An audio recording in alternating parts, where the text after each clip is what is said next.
पुस्तकें मित्र बनानी चाहिए। पुस्तकों को मित्र बनाने से यह मानव सर्वोपरि बनता है। सर्वप्रथम मैं पुस्तकों के ऊपर विचार प्रस्तुत करूंगा एक संपादकीय दृष्टिकोण से कि जो पुस्तकें हैं उनको मित्र बनाइए। कहावत भी प्रचलित है कि एक जो ज्ञानवान व्यक्ति है उसका एक दिन जो एक मूर्ख व्यक्ति होता है उसके पूरे जीवन भर से जो है वो एक समान बराबर रखता है। ए wise man day is worth A fools life. आप समझ सकते हैं कि हमें ज्ञान की प्राप्ति के लिए पुस्तकों के माध्यम से ही सर्वोपरि रूप जो अब धारण कर सकते हैं। इतिहास प्रसिद्ध ऐसे अनेक व्यक्तियों के कारण है।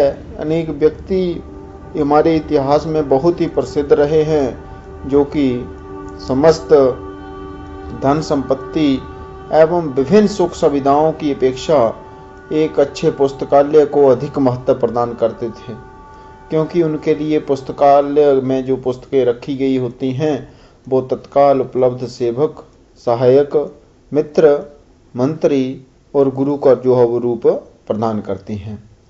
वे व्यक्ति कभी अकेले नहीं रहते जिनके साथी श्रेष्ठ विचार वाले होते हैं।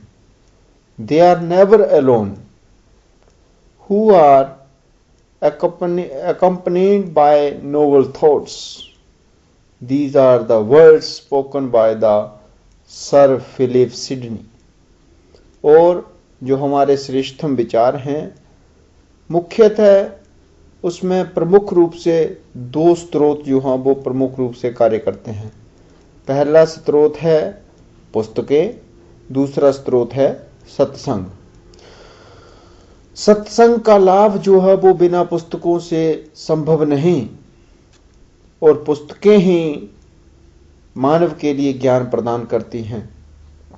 पुस्तकों के अध्ययन और पढ़ी हुई बातों पर मनन चिंतन करने के उपरांत ही श्रेष्ठतम मनन विचार जो हमारे विचारों के रूप में उदय होते हैं। और कहा भी जाता है जो पढ़ता है और चिंतन जो नहीं करता है उसका कोई भी भविष्य नहीं होता है। जितनी बड़ी हम नौकरी प्राप्त कर लें, जितने बड़े हम जो है वो शिक्षक की उपाधि पर पहुंच जाएं, लेकिन जब तक हम अध्ययनरत नहीं रहते हैं, अच्छी पुस्तकों का अध्ययन नहीं करते हैं, उनका चिंतन नहीं करते हैं, वे मनुष्य मानव मात्र कहलाते हैं। किंतु पढ़ना नहीं है हमें, वह स्थायी रूप से संकटग्रस्त बना रहता है। सच्चा मित्र वह है जिस पर हम पूरा विश्वास कर सकें, जो प्रत्येक परिस्थिति में हमारी जो है वो सहायता दे सके, हमारे लिए हर वक्त हर समय दुखों के समय में भी हमारी सहायता कर सके। हम मानते हैं कि अधिकांश जो मित्र होते हैं वो स्वार्थी होते हैं, अवसरवादी होते हैं। अवसरों का फायदा लेकर वो समय से चूकते नहीं हैं। लेकिन अधिकांश मित्र जो स्वार्थी और अवसरवादी होते हैं वे चाहे जब हमें सहायता एवं अपने परामर्श से वंचित भी कर सकते हैं, परंतु जो ऐसी पुस्तकें हमारी मित्र हैं वो हमारा पीछा कभी नहीं छोड़ती, हमें कभी भी वंचित नहीं करती, निहित ज्ञान से कभी सर्वथा हमारे लिए उपलब्ध रखती हैं। क्योंकि यह जो पुस्तकें हैं सार्वदेशिक एवं सर्वकालीन होती हैं। पुस्तकें उस मित्र के समान होती हैं जिस पर सदैव भरोसा किया जा सकता है और जो सदैव सहायता के लिए सर्वोपरि हमारे समक्ष जो हम उपस्थित रहते हैं, और जो सहायता के लिए सदैव उपलब्ध रहते हैं, जैसे महाभारत, श्रीमद् भगवद गीता, रामचरितमानस, इंजील, गुरु ग्रंथ साहिब आदि ऐसे ग्रंथ अथवा पुस्तकें हैं जो प्रत्येक संकट के समय हमारा मनोबल पुष्ट करती रहती हैं, हमारा मनोबल जो है वो ऊंचा करती रहती हैं, हमारा मार्गदर्शन करती रहती हैं। सबसे बड़ी बात तो यह है कि प्रत्येक क्षण उपलब्ध रहने के साथ साथ द्वितीय विश्व युद्ध के कई बुद्धिजीवियों ने हमारे संस्करण जो है उनमें लिखा है कि वे श्रीमद् भगवत गीता के सहारे अपना बंदी जीवन धैर्यपूर्वक व्यतीत कर सके थे। यह तो कल की ही बात है कि अफ्रीका के श्वेत नेता डॉक्टर मंडेला ने अपने 27 वर्ष के कारावास का अपना जो जीवन था वो पुस्तकों के सहारे ही व्यतीत किया। इतना ही नहीं, अनेक जो आजादी के दीवाने थे पुस्तकों द्वारा उन्होंने ज्ञान प्राप्त किया और वे ऐसा ज्ञान प्राप्त करते करते फांसी के तख्ते पर भी खुशी खुशी से चढ़ गए। और यही पुस्तकें हैं जो कि कई प्रकार से हमारे साथ एक मित्र जैसा व्यवहार करती हैं। कुछ पुस्तकें हमको जीवन से रहना सिखाती हैं, कुछ पुस्तकें हमको कष्ट सहन करना सिखाती हैं तथा कुछ पुस्तकें हमें यह भी सिखाती हैं कि मृत्यु का आलिंगन किस प्रकार से किया जा सकता है। विश्व में जितना भी ज्ञान है सब पुस्तकों में ही निहित है और जो समस्त ज्ञान है वह उन्हीं के द्वारा प्रकाशित होता है। पुस्तकों के अध्ययन के द्वारा ऋषि ऋण के भागी बनते हैं। ऋषि ऋण से और ऋण होने के लिए अनिवार्य माना जाता है। हम भी किसी श्रेष्ठ ग्रंथ का प्रणय करके ज्ञान की धारा को, ज्ञान की स्वजल धारा को जो है वो अग्रसर कर सकते हैं। पुस्तकें हमारी वे मित्र हैं जो बदले में हमसे कुछ नहीं चाहती हैं, कुछ नहीं चाहती यह पुस्तकें। इन पुस्तकों से जो है वो सिर्फ ज्ञान ही प्राप्त होता है। वे हमसे केवल यह आशा करती हैं कि हम उन्हें संभाल कर रखें।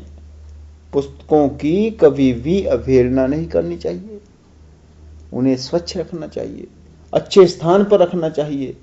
उनको जो है वो हमें पुस्तकों का आदर स्वभाव करना चाहिए जिससे आवश्यकता होने पर हमारी वह सहायता कर सकें।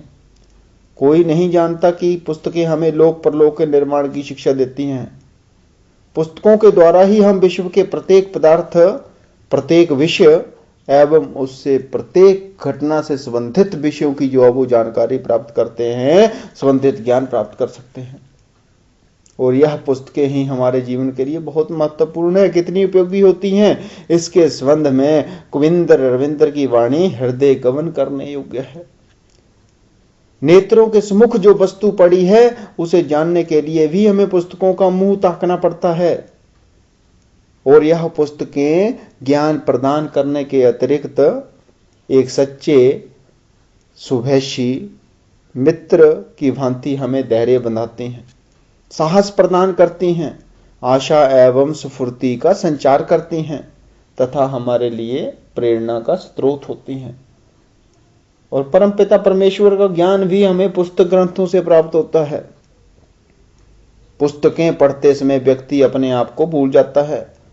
वह वर्णित पात्रों वर्ण्य विश्व के साथ तादात्म्य अनुभव करते हुए मधुमती भूमिका को प्राप्त होता है।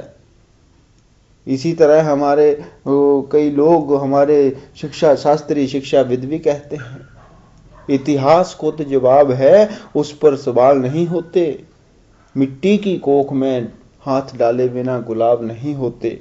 दोस्तों, चिरागों की तरह खुद को जलाना पड़ता है, महज मुट्ठियां भर लेने से इनकलाब नहीं होते। इसलिए कहा भी जाता है कि पुस्तकों के पठन पाठन द्वारा जो आनंद प्राप्त होता है वो ब्रह्मानंद के समक्ष होता है। आनंद की इस अवस्था में हमारे समस्त मनोविकारों का परिष्कार हो जाता है और समस्त सृष्टि के साथ हमारा रागात्मक संबंध स्थापित होता है। भारत में जो ऋषि हुए हैं, मनीषी हुए हैं, उन मनीषियों ने ज्ञानार्जन को भगवत स्मरण के समक्ष जो है वो बताया है। पुस्तकों ने अनेक व्यक्तियों के जीवन का निर्माण किया है, अगणित पाठकों का मनोरंजन किया है तथा अनेक पतित जनों का भी उद्धार किया है। पुस्तकों का अध्ययन एवं ग्रंथों का पारायण स्वस्थ मनोरंजन एवं आत्मिक विकास का एक साधन रूप है। पुस्तकें वे मित्र हैं जिनके साहचर्य द्वारा हम अपने व्यक्तित्व के विकास कर सकते हैं और उस चरित्र का सदनिर्माण कर सकते हैं। पुस्तकों के सदन एक सतत ब्रह्मचार्य द्वारा प्राप्त आनंद प्राय अनिर्वचनीय होता है। वह गूंगे का गुड़ है। जिन व्यक्तियों को पुस्तकें पढ़ने का आनंद प्राप्त हो जाता है वे संसार में अन्य सुखों का विस्मरण कर देते हैं, क्योंकि जो पुस्तकों का अध्ययन है यह अनंत स्थायी होता है एवं ऊर्जस्वित करने वाला होता है। स्वराज हमारा जन्मसिद्ध अधिकार है का नारा प्रदान करने वाले लोकमान्य बाल गंगाधर तिलक ने ठीक ही कहा है, मैं नरक में भी अच्छी पुस्तकों का स्वागत करूंगा, क्योंकि उन पुस्तकों में वह शक्ति है कि जहां वे होंगी वहीं पर नरक का स्वर्ग बन जाएगा।